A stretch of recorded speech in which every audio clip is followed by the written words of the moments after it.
Assalamu alaikum everyone, good morning. I'm back with one more lecture.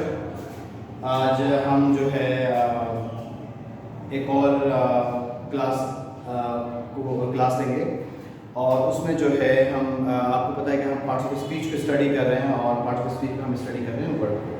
तो मैंने आपको जैसे कि मैंने आपको दो काइंड्स पहले मैंने बता दी थी आपको, जिसमें हमारे पास एक्शन वर्ड और स्टैटिक वर्ड दो मैंने बताया था आपको। अच्छा, आज मैं आपको जो है पहले तो मैं आपको ये बता दूं कि हम वर्ब सिर्फ दो किस्म की नहीं होती हैं, उसकी यूसेज के हिसाब से उसकी बहुत सारी किस्में पाई जाती हैं। जैसे मैंने अभी आपको पहले मैंने आपको वर्ब की कंडीशंस के बारे में बताया था। अब मैं आपको बेसिकली आज जो मैं आपको बताऊंगा जो हमारे पास होता है ट्रांजिटिव वर्ब एंड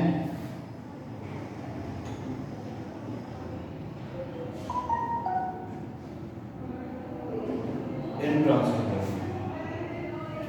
ठीक है जी, हमारे पास एक ट्रांजिटिव वर्ब होता है। पहले इससे पहले जो मैंने बताया था आपको बताया था कि एक हमारे पास एक्शन वर्ब होता है और दूसरा हमारे पास होता है स्टैटिक वर्ब। ठीक है जी, आज हम पढ़ेंगे ट्रांजिटिव वर्ब और इन दोनों में क्या फर्क होता है। तो ये भी बहुत इंपॉर्टेंट है क्लास, और बहुत ज़्यादा आगे जब आप एक्टिव पैसिव करते हैं तो उसमें आपको बड़ा ये काम आता है। ठीक है, और आपको उसमें ज़्यादा थोड़ा पता होना चाहिए कि ट्रांजिटिव वर्ब और इनट्रांजिटिव वर्ब क्या होता है। देखिए, ये दोनों का ताल्लुक बेसिकली आपके ऑब्जेक्ट से होता है। यानी कि हम जब डायरेक्ट ऑब्जेक्ट की बात करते हैं, एक ऐसा ऑब्जेक्ट जो एक्शन का असर लेता है अपने ऊपर, समझ रहे हैं आप। देखें, ऑब्जेक्ट क्या होता है, पहले मैं आपको थोड़ा सा ये बता दूं कि हमारे पास हमेशा जो फार्मूला होता है, स्टैंडर्ड फार्मूला जो हम जिसको हम फॉलो करते हैं जब भी हम अंग्रेज़ी सीखते हैं, चाहे आप कहीं भी अंग्रेज़ी सीखें, एक स्टैंडर्ड सा पैटर्न होता है, एक स्टैंडर्ड फार्मूला होता है, एक सीक्वेंस होता है जिस सीक्वेंस को हमें हमेशा फॉलो करना होता है। देखें, एक हमारे पास सब्जेक्ट होता है, फिर हम लगाते हैं वर्ब। आमतौर पर ये होता है, दरमियान फॉर्म में तब्दीली आती है अकॉर्डिंग टू टेंसेस और उसमें, लेकिन आपको एक स्टैंडर्ड में आपको फार्मूला बता रहा हूँ और समझेंगे ये प्रेजेंट सिंपल का फार्मूला। ठीक है, और मैं आपको यहाँ बता रहा हूँ। ठीक है क्लास, देखिए सेंटेंस हमारा क्या कहलाता है, आमतौर पर सेंटेंस कहलाता है जब सब्जेक्ट वर्ब और ऑब्जेक्ट पाया जाता है किसी sentence, that is called our sentence. ठीक है, लेकिन अगर सिर्फ सब्जेक्ट और वर्ब और ऑब्जेक्ट हो तो उसे हम क्लॉज कहते हैं। क्या कहते हैं क्लास? क्लॉज। ठीक है, अच्छा देखिए, सब्जेक्ट जो होता है, ये जो सब्जेक्ट है ये हमेशा आपका डूअर होता है। डूअर, डू का मतलब क्या होता है? काम, और डूअर का मतलब क्या होता है? काम को करने वाला। ठीक है, अच्छा मैं यहाँ पे कुछ लिख रहा हूँ आपको, सारे तौर पर मैं लिखता हूँ यहाँ पे। चलिए इसको मैं क्लियर कर दूँ। डूअर हमारा क्या होता है बेसिकली क्लास? जो करने वाला होता है। वर्ब हमारा जो, ये डूअर जो काम कर रहा होता है, राइट, ये डूअर जो काम कर रहा होता है वो हमारा क्या होता है? एक्शन होता है। ठीक है, ऑब्जेक्ट, अभी जो ऑब्जेक्ट है, वैसे ऑब्जेक्ट को आप अगर डिक्शनरी में तर्जुमे में देखेंगे तो वो एक चीज़ कहते हैं ऑब्जेक्ट। जैसे ये पेन है, ये ऑब्जेक्ट है, डेस्क एक ऑब्जेक्ट है। अच्छा, यहाँ पर फार्मूले में ऑब्जेक्ट क्या कर रहा है बेसिकली? ये जो डूअर जो काम कर रहा है ना, इस काम का असर किस पे हो रहा है? इस पे हो रहा है। यानी कि ये डायरेक्ट रिसीवर है, रेसिपिएंट है, रिसीवर है ऑफ दिस एक्शन। यानी कि जो असर जिस चीज़ पे होता है बेसिकली, लेकिन डूअर तो ये हो गया सब्जेक्ट। डूअर क्या काम कर रहा है? ये काम कर रहा है वर्ब। ठीक है, और इस काम का जो असर है, जो रिसीवर ऑफ द एक्शन है, वो क्या है? ऑब्जेक्ट। ठीक है, तो यही चीज़ हम ट्रांजिटिव वर्ब में पढ़ते हैं। देखिए मोस्टली क्या होता है जब हम ट्रांजिटिव वर्ब पढ़ते हैं, ट्रांजिटिव, तो हमेशा याद रखिएगा ट्रांजिटिव वर्ब, सॉरी यहाँ पे मैं, जो ट्रांजिटिव वर्ब होता है it always requires an object to complete the meaning of the sentence. ठीक है, हमेशा क्या होता है कि जो ट्रांजिटिव वर्ब होता है वो मोस्टली क्या होता है कि इसको हमेशा कोई ना कोई ऑब्जेक्ट चाहिए होता है। अगर वर्ब ट्रांजिटिव यूज हुआ है तो उसके लिए हम हमेशा जो है ऑब्जेक्ट यूज करते हैं। मैं थोड़ा मिसाल देकर समझाऊंगा तो आपको समझ में आएगा। मैं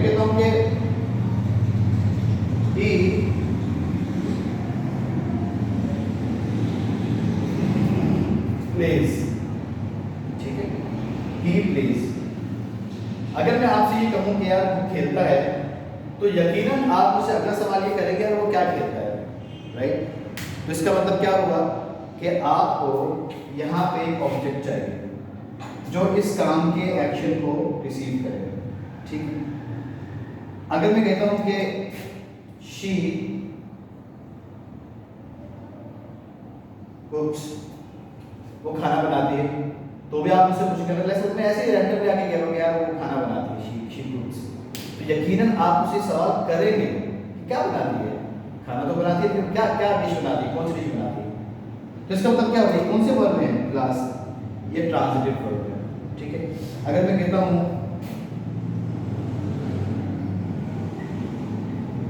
आई राइट, मैं लिखता, तो यकीनन इसमें भी अब राइट में तो लिखने में तो बहुत सारी चीज़ें हैं, आप गाना लिख रहे हैं, आप मूवी लिख रहे हैं, आप बुक लिख रहे हैं, क्या लिख रहे हैं, व्हाट आर राइटिंग, तो ये भी क्या है हमारा ट्रांजिटिव वर्ब है। तो basically transitive verb always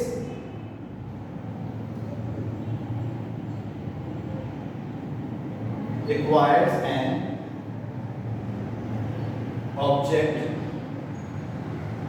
to complete the sentence, ठीक हो गया।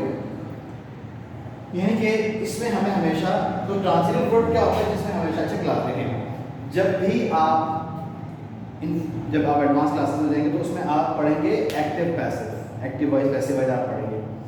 तो आपको पता है कि पैसिव वॉइस जब हम बनाते हैं किसी एक्टिव वॉइस को, तो उस पैसिव वॉइस में सबसे पहला जो वर्ड यूज होता है, यानी जिसको हम पहले लेकर आते हैं, वो है ऑब्जेक्ट हमारा, यानी कि ऑब्जेक्ट होगा तो ही पैसिव बनेगा, ऑब्जेक्ट नहीं होगा तो उसका पैसिव नहीं बन सकता, ये बात समझ। तो अब मैं आप लोगों को इसका पैसिव बनाऊं तो आप कैसे बनाओगे, इसका पैसिव बन ही नहीं सकता, ठीक है। तो इसीलिए हम एक्टिव पैसिव वॉइस में आपको पहले शुरू में बताया कि ये ट्रांजिटिव वर्ब में ट्रांजिटिव वर्ब का आपका जो एक्चुअल जिसका जो इम्प्लीमेंटेशन है वो आपको खास तौर पर उसमें समझ में आएगा, आपका एक्टिव पैसिव वॉइस, ठीक है। तो क्या हो क्लास, अच्छा ये तो हमारा ट्रांजिटिव वर्ब हो गया। तो आप जब पैसिव बनाओगे तो ऑब्वियसली आपने फार्मूला देखा होगा, एक्टिव हमारा सब्जेक्ट होता है, यहाँ पे हमारा डूअर पहले आता है, एक्टिव नहीं, ये हमारा एक्टिव जुमला है, लेकिन जब इसका पैसिव बनाओगे तो आपका ऑब्जेक्ट पहले आता है, ये तो सबको पता होगा और आप काफी पढ़ भी रहे हैं, फर्स्ट सेकंड के स्टूडेंट्स, आपको पता भी होगा कि सब्जेक्ट हमारा एक्टिव वॉइस में होता है पहला वर्ड, और ऑब्जेक्ट हमारे पास पैसिव वॉइस में होता है। तो जब यहाँ पे पैसिव वॉइस में जब ऑब्जेक्ट होगा ही नहीं, तो आप कैसे उसको बनाएंगे, पैसिव वॉइस बनाएंगे, ठीक है। तो क्या होगा, ही प्लेज क्रिकेट, शी कुक्स, आप कह रहे हैं इटालियन, ठीक है। आई राइट बुक,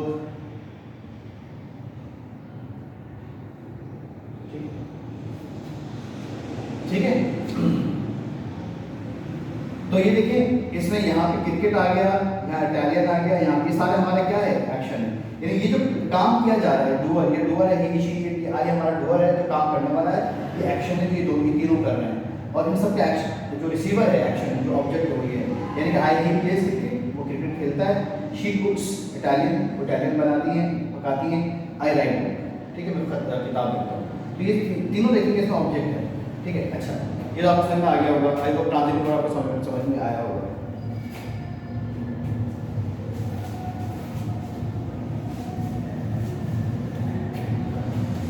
अब हम आते हैं इन ट्रांजिटिव वर्ब की तरफ। ऑब्वियसली जब हम ट्रांजिटिव वर्ब की बात कर रहे हैं तो ट्रांजिटिव वर्ब जो है बिल्कुल ऑपोजिट हो जाएगा इंट्रांजिटिव वर्ब के। If a transitive verb requires an object to complete its meaning, so on the other hand intransitive verb does not require any kind of object to complete its meaning. मिसाल के तौर पर अगर ये कहता हूँ कि he sleeps at night, he sleeps at night, या फिर कहता हूँ कि they fly in the air, ठीक है। The cat cries all the time, He sleeps at night. They fly in the air. The kid. Sorry.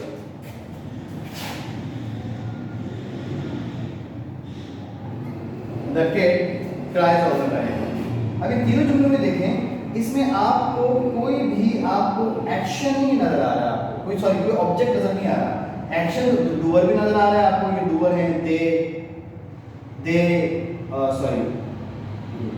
The kid जो है ये यहाँ पर नाउन है, बेसिकली ये प्रोनाउन है। वो मैं आपको जो प्रोनाउन के नाम आपको मैं बताऊंगा, इससे अधिक हमारी नहीं होगी, ठीक है। ये थोड़ा सा मैं आपको यहाँ बता दूँ। ही ये हमारा डूअर है, ये भी हमारा डूअर है, ये भी हमारा डूअर है, ठीक है। ताकि अब काम क्या करें, स्लीप्स, फ्लाई, क्राइज, ठीक है। इन तीनों में देखें, इसके बाद आपको कोई ऑब्जेक्ट नजर नहीं आएगा, कंप्लीट सेंस दे रहा है जुमले का, उसमें कोई सवाल बनता नहीं है। जब मैंने कहा था कि माय मदर कुक्स, तो सवाल क्या होता है, क्या बनाती है, लेकिन यहाँ पर मैं बोलूँगा ही स्लीप्स एट नाइट, वो रात को सोता है, तो इसका कोई सेंस बन रहा है, हमारा कंप्लीट जुमला आ रहा है, तो इसको ऑब्जेक्ट की जरूरत नहीं है, ठीक है। और मजे की बात यह है कि इन तमाम सेंटेंसेस का आप पैसिव भी नहीं बना सकते। मैंने आपको क्या बताया कि पैसिव बनाने के लिए, जैसा मैंने आपको फार्मूला बताया कि सब्जेक्ट एक्टिव में हमारे पास सब्जेक्ट होता है और पैसिव में हमारे पास ऑब्जेक्ट होता है।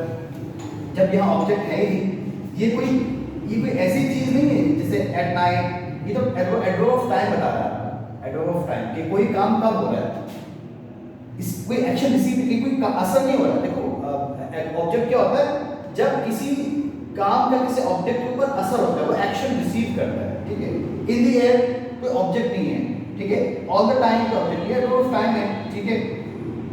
ये एडवर्ब ऑफ प्लेस है। तो यहाँ पर ये जो है, ये काम ये बता रहे हैं कि कब हो रहा है, ये कहाँ हो रहा है, ठीक है, लेकिन ये नहीं बता कि कोई एक्शन रिसीव नहीं कर रहे हैं। तो ये हमारा हो जाएगा आपका intransitive verbs are those verbs which do not need or require any kind of object to complete the sense of the sentence, ठीक है। ये एक हमारे पास याद रखिए। और इसका हम पैसे नहीं बनाएंगे, इसका पैसे कैसे बनाएंगे, he sleeps at night, ही अधिकार में बोलता हूँ कि he plays क्रिकेट, में कहता हूँ, मैं कह सकता हूँ कि cricket is played by him, cricket is, अगर मैं कहता हूँ कि माय मदर कुक्स फूड, तो मैं कह सकता हूँ food is cooked bye my mother, ठीक है। इसका पैसे तो अब समझ में आ रहा है, ठीक है। अगर लोग ही स्लीप्स एट नाइट, इसका क्या बनाएंगे, मतलब बिल्कुल कॉन्सेप्ट्स है ना ये, बिल्कुल आप खुद भी नहीं बना पाओगे, आपके बोलेंगे ये बन ही नहीं सकता। तो इतना इसको रट्टा लगाने की या कोई ऐसी कोई रॉकेट साइंस बात नहीं है कि आपको समझ में ना आ रही हो, तो सिंपल सा है कि जब ऑब्जेक्ट है ही नहीं, कैसे आप बनाएंगे इसको, पैसिव कैसे बनाएंगे, समझ रहे कि नाइट स्लेप्ट एट बाय, मतलब ऐसा हो नहीं सकता।